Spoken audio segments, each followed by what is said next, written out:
So first of all, thank you, Lord Dick Newby, for coming onto the conversation. And just to give it a bit of an explanation about who you are, you were the leader, or are, I should say, the leader of the Liberal Democrats in the House of Lords, and you were the National Secretary of the SDP between 1983 to 1988. And so this week we're doing a sort of series on the SDP. So we've been speaking to different people who were involved in the SDP. We previously spoke to Lord Owen about his views on the SDP. And we'll also be speaking to some people in the Liberal Democrats as well about their views. So the first question I really wanted to ask is how you got involved yourself in the SDP. I know you used to be in the civil service, and then you left to join the Social Democrats. So sort of what meant that you decided to leave, and why did you think that the SDP was sort of the party for you, not the Liberals or the Labour Party? At the time, I'd been a member of the Labour Party for 10 years. I'd been very much involved in the Labour Party internal debates about Europe, and I played a big part or spent a lot of time in the referendum campaign in '75, campaigning for our membership of the EU. I had been active in the Labour Party until almost the point that I left the civil service, but I got promoted to a point where I couldn't be politically active. I was working on tax policy, and in 1981, when the SDP was formed, several things happened at the same time. First of all, the government was introducing a policy which it knew would push up unemployment, and I, along with most civil servants working on economic policy, thought that was a bad thing to do. So there was a lot of dissatisfaction about that. The SDP was in the process of being formed. I knew all the people, or a lot of the people who were involved, because I'd been on the committee of the Labour Committee for Europe for a long time, and I was very sympathetic to what they were doing. I rang up a man called John Roper, who was the first whip for the SDP, an MP for a Lancashire seat, and said, "Is there anything I can do?" And he said, "Well, I'm just advertising for somebody to run the parliamentary office. But if you'd like, it would be great, but if you'd like to do it, you've got to apply overnight because applications close tomorrow." So I applied. A lot of things came together, but it was dissatisfaction with the state of the economy, dissatisfaction with the Tories, and a sense that Labour had very much lost its way, really. So, of course, after that, the Limehouse Declaration came out, and there was heavy focuses in that on things like electoral reform, on devolution as well. So how much impact did that declaration have, and especially the then launch of the SDP that carried on many of those sort of fundamental principles? So what kind of impact did that have on politics at the time? Well, it had it sent a shockwave through politics. There was a huge amount of interest in what the SDP was doing because there was a lot of dissatisfaction with, at that stage, the Thatcher government, which was very unpopular, and the Labour Party, which was also very unpopular. So the fact that you've got four former cabinet ministers who were prepared to make a big throw of the dice and start something new was very, very refreshing, and for a lot of the people involved, very exciting in a way that you can't now easily explain. I mean, there was a real, for the period between 1981 and the '83 election, there was a huge sense of excitement and a sense that you could change things. I think that went through the country, really. That's why we did so well in by-elections in that first period. So, of course, after that, you had the Falklands War, and that in itself is often seen as sort of that turning point for the SDP, and the point at which the merger with the Liberals almost became not quite an inevitability, but close to that. So do you think that it was the Falklands War that was the cause of that decline, or was it the use of first past the post? And there's been sort of plenty of other explanations, but why do you think there was that decline and eventual merger? Yeah, what the Falklands War did was it transformed public perceptions of Margaret Thatcher. She suddenly became, if not a national hero, clearly a strong national leader who had bet everything on our being successful in the Falklands and won. And so she suddenly, in a country which was lacking political leadership or strong political leadership and looking for it, which is why a lot of people look towards the SDP, she demonstrated it. And so suddenly what happened was that she drew from the SDP and the Liberals a considerable part of the moderate conservative vote who've been interested in us.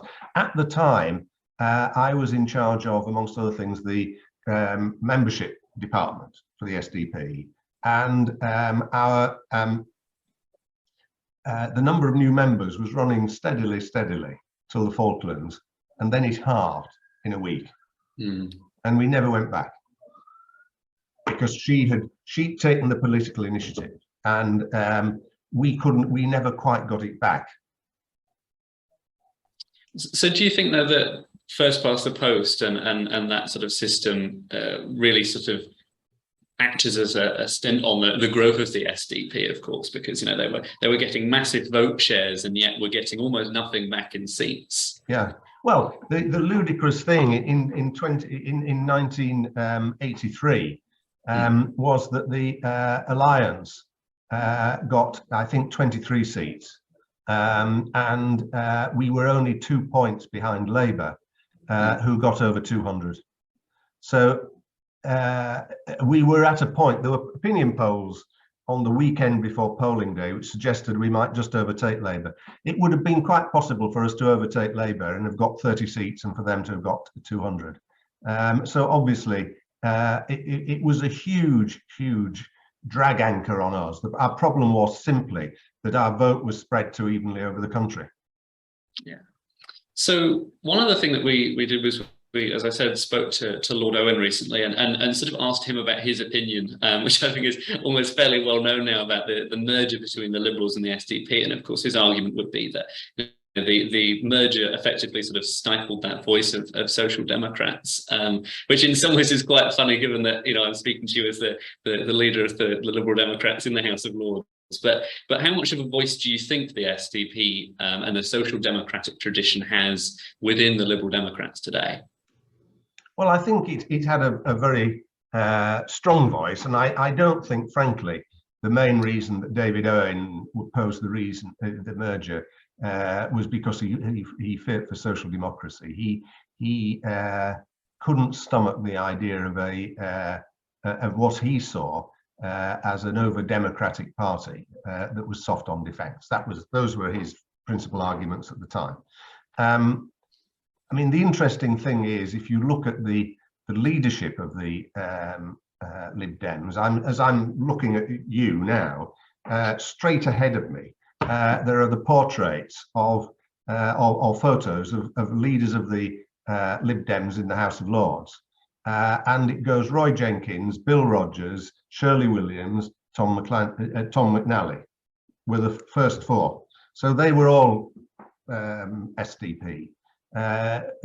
Charles Kennedy obviously was SDP, and actually very quickly the merged party stopped worrying very much about whether people had been Liberals or SDP, and the reason was, and this is why David Owen is wrong, is that there was no fundamental difference of view on tax and spend and on social democratic values between Liberals and Social Democrats. The Liberals came from a different tradition, although arguably the new Liberals in the early 20th century were the first Social Democrats. But there was no schism in the new party. There were personal differences, obviously, but no huge ideological schism between the two. So in an interesting sort of question about the merger itself, then, how easy was that merger? Because of course, a lot of the time when I was a member of the party, there'd often be conversations about how it used to be you were a social democrat or a liberal, and now people very much just see themselves as Liberal Democrats, and there isn't that divide anymore. So how easy was it in those early days when it was two different parties coming together? Well, the merger process was both exhausting and extraordinarily stressful, because at the time, the Owenites had a majority on the SDP National Committee. And instead of doing the decent thing and saying, we lost the ballot, we're withdrawing, they stood their ground and tried to get every possible advantage from that position. So at one point, they argued that they should retain access to a proportion of the assets of the party. But the party had decided it didn't want that. So the merger process, which lasted from September to January, really, the actual negotiations were very intense. We had two constitutions, we had different ways of doing things, we had large negotiating groups, and the devil was in the detail. And I was with my opposite, I was the chief executive in effect of the SDP, with my opposite number in the Liberal Party. We managed that process, but it was inevitably just very hard going, because you're trying to put together two somewhat different ways of doing things. So moving on to sort of more recent politics, I suppose, in 2019, when Change UK founded, they were almost similar to the SDP in the sense that they were split from the Labour Party, and they had, I suppose you could almost say their tagline was an updated version of breaking the mold, or effectively changing politics. So why do you think that they didn't have that same impact and that same effect, even when they launched as the SDP did? Well, I think there are probably three reasons. First of all, there already was a Liberal Democrats. Secondly, with all due respect to them, they weren't the Gang of Four. And thirdly, they lacked the commonality of approach which people had who joined the SDP, because the whole push came from people who've been in the Labour Party, who shared values. And in the case of Change UK, there wasn't that degree of commonality of view, really. It was a group of individuals who, for a variety of reasons, couldn't stomach being in their party anymore. But they didn't, you see, have a compelling vision for what was different between them and anybody else.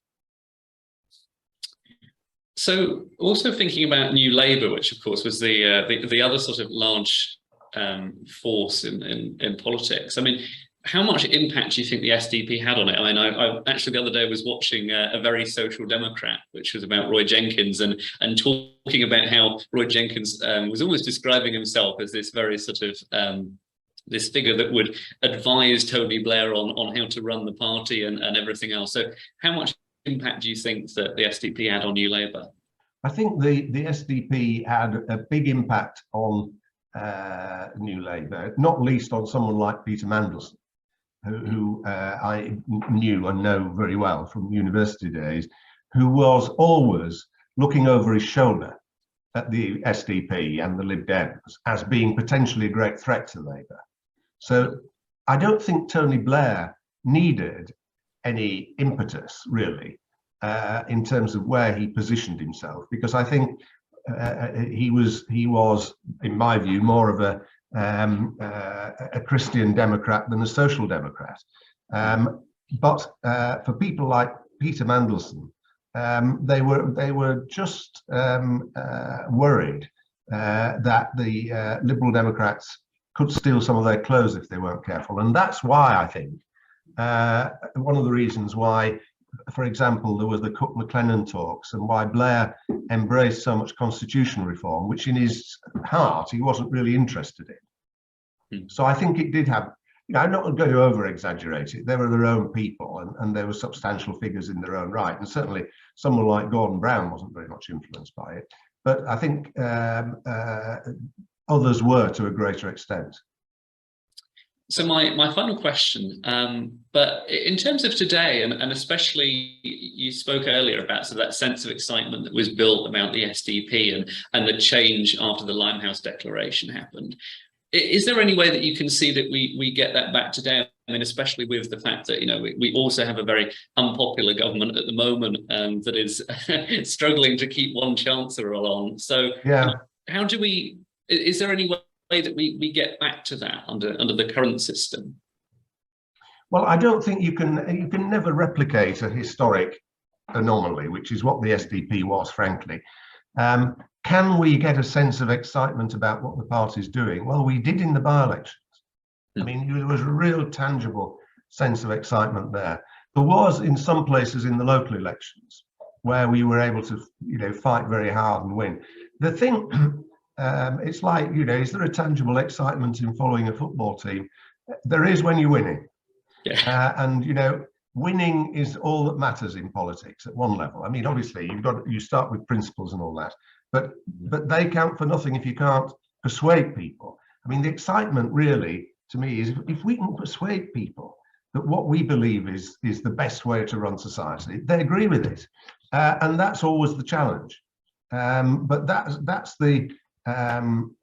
what we've got to do. We've got to be able to say, and I think now we've got a particular challenge and opportunity because we're coming out of an age of prosperity into an age of, it's not an age of austerity so much as an age of low growth, if any growth, and the country is going to be faced with really difficult decisions. So the challenge for us is how to answer the question, what is the best form of society and what is a good society in an age of tight finance?